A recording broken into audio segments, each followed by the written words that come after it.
Você com certeza já se perguntou por que o céu é azul, ou o que torna ele azul, ou o que muda para ele ficar avermelhado de cedo ou de tarde.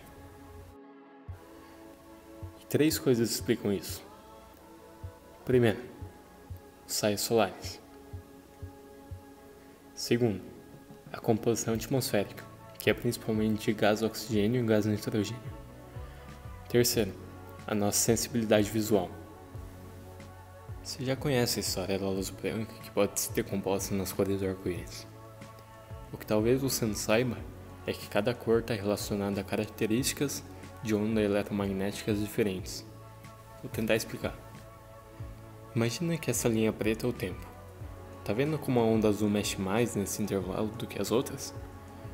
Isso significa que ela tem uma frequência maior.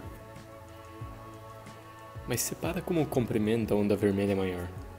Essa grandeza na física é denominada de, adivinha, comprimento de onda, e é representada por esse Y de ponta cabeça, o lambda. Então agora repara como o roxo e o azul têm comprimento de onda menor, mas frequência maior, e acontece o contrário para o vermelho. Enfim, então o que acontece para o roxo e o azul se dispersarem mais em relação às outras cores? É aí que entra a composição atmosférica e a dispersão de Rayleigh.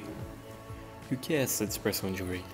Ela basicamente diz que se as condições forem adequadas, a interação da luz com uma partícula faz com que a luz seja dispersa. Mas ele percebeu que as luzes de cores diferentes não são dispersas igualmente. Ele disse que a dispersão é proporcional ao inverso do comprimento de onda elevado ao quarto. Não entendeu nada? Também não. Não importa. O que importa é que quanto menor o comprimento de onda, maior a dispersão. Ou seja, o roxo e o azul são as cores mais dispersas. Mas então, por que o céu não é roxo? Aqui entra o terceiro ponto. Nossa sensibilidade para as cores não é igual para todas. Olha como ela é menor para o roxo do que para o azul. Aproveita e repara também como é menor para o verde.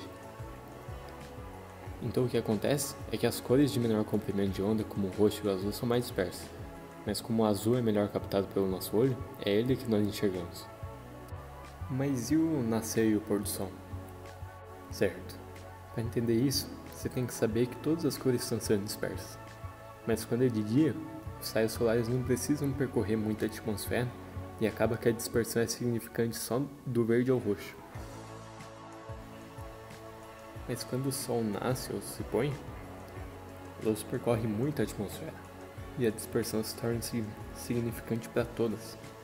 E como do verde ao roxo a dispersão foi quase completa, só enxergamos do amarelo ao vermelho. Talvez você ainda se pergunte por que não tem uma hora em que o céu fica esverdeado. Isso não acontece porque a faixa de comprimento de onda em que a luz é verde é curta, porque a nossa sensibilidade espectral para o verde não é muito alta. Mas mesmo assim, você ainda enxerga algumas tonalidades de verde. Por fim, só para exemplificar um pouco melhor essa dispersão de Rayleigh, tem alguns casos em que ela ocorre imaterial, como nesse vidro que apresentou o palestrante, e que ele fica azul e a cor que passa, que sofre menos dispersão, é o laranja.